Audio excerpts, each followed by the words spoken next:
had some highs and I had some lows. I wanted to, but I never let go. I wanted to, but I never let go. I held on, cause I belong. Kept the faith just to sing my song. On my faith journey. On my faith journey. On my faith journey.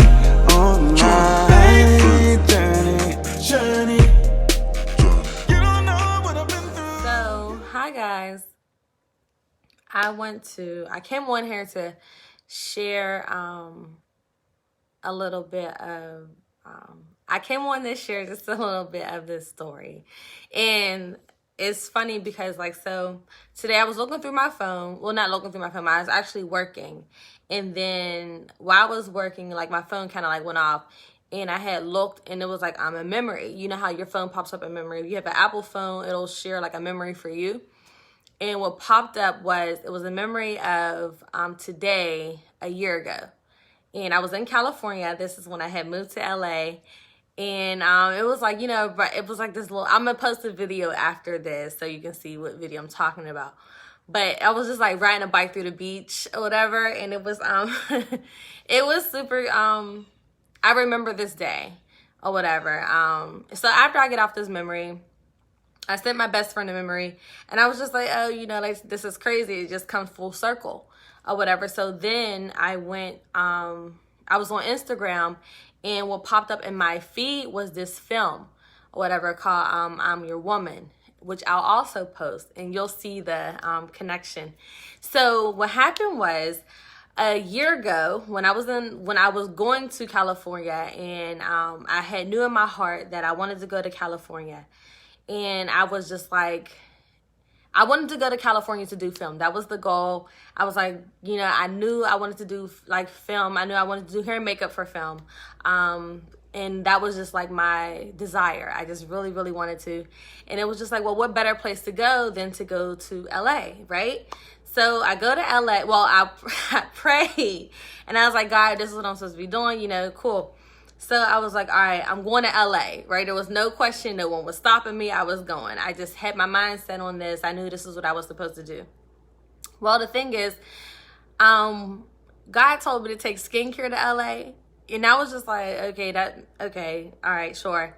I'll do skincare when I'm in LA, sure, But I got to LA, but I did not bring no skincare, which is crazy. But I got there and I didn't bring no skincare, and everything was fine. But then I was just I found myself kind of feeling lost, which is the video of me being on the beach. And I was just riding through, I was just trying to figure out some things, and I was just riding through this beach, and I was just praying, and I end up sitting down and just chilling on the beach. And I'm God, what am I supposed to do next? I'm just sitting in LA. I'm not doing no film. I'm sitting here. And I had sat there for a while, and God was just your skincare line. And I was well, that's in Pittsburgh.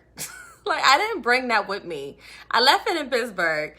And God was just showing me well, what do you have with you? Work on whatever you have with you. So I was all right, cool. Well, the next day I was supposed to be attending this class. I was attending this makeup class that morning. And it was so I ended up going to this class, and no, I'm sorry. It wasn't that next day. That I went to an interview there, and then that Saturday I was attending a class, and the girl had the class didn't even start yet. I got there, the class didn't even start yet, and my phone died. No, my phone went blank. Mind you, my phone was full. It was it was, my battery was cool. And I was what is going on with my phone? And it was just this little thing kept circulating. I'm why is it loading? My phone dies. It wouldn't charge. It wouldn't take a charge or anything. And my phone dies. I was having a full-blown panic attack. And I was oh my goodness, what am I going to do? My phone is dead. It's not working. So I was sitting there, but the class was starting now. And I was okay, I'm just going to let it die. I'm going to try to charge it. Hey, Shishi. I'm sitting there I'm going to try to charge it. I charged my phone, well, no, I charged it and it wasn't taking a charge or whatever at all. So I ended up being in this class. I ended up talking to this girl who was sitting next to me who owned a spa in LA. And we were talking about skincare. I told her I had a skincare line, you know, and all these great things. So she was just like, oh, okay, you know, like, well, you know, send me some information, this, that, and the third, something. All right, so we connected. So now I'm like, I got to troubleshoot. I'm sitting here and my phone is not working. I'm in LA. I don't know. I don't remember my address. I don't remember my address off the top of my head. And I don't, like, I'm catching Ubers and Lyfts. So it's not like I had a car. So I'm like, I have no way to get back home because I don't know where I live or off the top of my head. And I'm like, okay, so I have to figure out how to get to the closest Apple store. I literally go and MapQuest and print out the MapQuest. I end up having to catch the bus to the Apple store. And get to the Apple store, they told me my phone crashes. They told me my phone crashed. She ended up charging it. Like, it crashed. She charged it on their computer, and then it came back on, and it worked, right? So I'm like, all right. Okay, guy, you send me on these journeys. Like, what's the part? I know you just didn't bring me here for no reason. Like, I'm at this mall. What am I supposed to be here for? I literally go through the mall. I see the skincare store, and I was like, okay, guy, I get you. Like, I get you. No question. I get you. So after I end up going back home, and I was like, all right, I need to focus on the skincare line, which I started doing.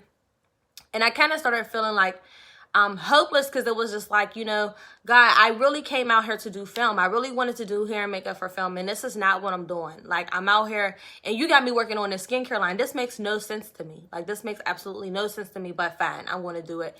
And things started getting so rough in LA. Like, things got rough. And it, like, started hurting my feelings that I felt like I had to come back to Pittsburgh. And I was like, I do not want to go back. One, it's winter time there. I don't want to go to the cold. I'm over here living in like 80-degree weather every day. And I have to go, and I'm like in the sun, and I got to go home to Pittsburgh. Like, God, really? Like, you brought me all the way out here to bring me back? Like, that makes no sense. So, right? I'm like, maybe I didn't hear you clearly. Maybe this was wrong. I don't know what it was, but, you know, whatever. So I'm like, all right. Okay, I'm just going to trust you. So I end up, literally last minute, I ended up catching a flight back to Pittsburgh. I mean, it was either stay in LA and be homeless or, you know, come back. So, and I didn't want to do that. So I ended up coming back. And I remember when my best friend picked me up from the airport, I told her, do not tell nobody I'm back. And she was just like, okay. And I was like, yeah, I just can't. I don't want to deal with the questions. I don't want to deal with the people like, you know, oh, you failed. I didn't want to deal with any of that. Not even 10 minutes of being in the car, I get a phone call from Miss Linda. Miss Linda Webster, thank you. I got this phone call from her telling me that she wanted me to talk to Miss Sharon. She had thank you, Miss Sharon. She wanted me to talk to these two women. I mean, this woman who they were doing a film in Pittsburgh, and she wanted me to be a makeup artist for it. And I was like, okay, you know, cool. Like, and she was like, well, will you be in Pittsburgh? I was like, funny thing, I just landed, literally. Like, I just got here. And she was just like, oh, perfect. You know, this works perfect. So I'm like, okay, cool. So for me, that was just like, God was just showing me that you don't have to be in LA to do what you're called to do. You know, like, God will bring it to you. You don't have to chase it. He'll bring it. What's for you is for you, and no one can take what's for you away from you. And God was showing that to me. It just so happened for me, I'm so hard-headed sometimes, but God was just sharing with me that you don't have to be in these places for these things to happen, that God will take care of you no matter where you are. And as much as I didn't want to come back to Pittsburgh, it was just like, as soon as I got back here, he had something waiting for me. So, which I was so grateful about. And then literally, I want to say, I mean, maybe the next week I got another phone call to work on another film, which I'm so grateful about as well. Like, it was just like, okay, God, like, I see you. But then God was just like, okay, but still that skincare line though. And I was just like, okay, I got you. Like, I got you, no question. So, and at the time I was like, I'm not working in a salon.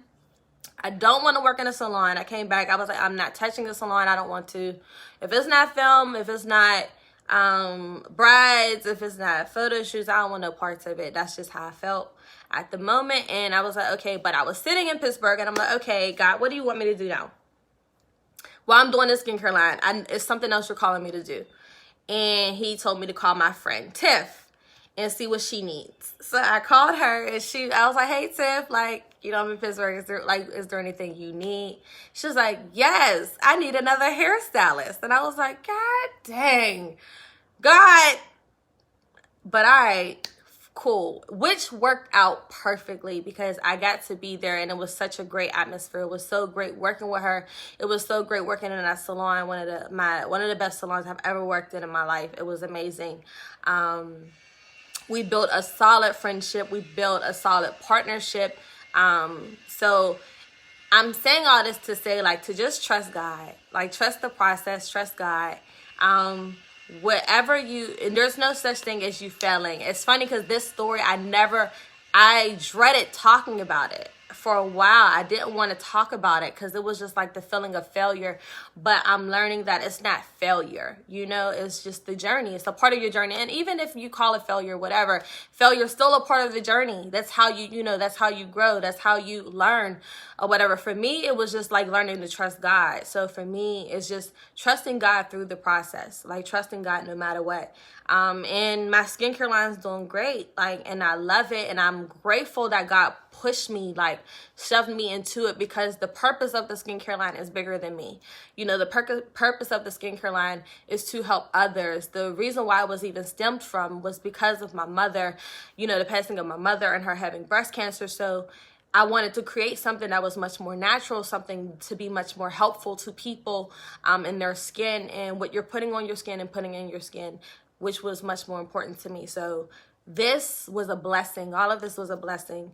It was all a journey, and it all came full circle. So I just want to encourage you to stay the course, to stay encouraged, to know what's for you is for you, and no one can take away what's for you. And that God will bring you everything you need, and everything you need is already within you. So, all right. Journey.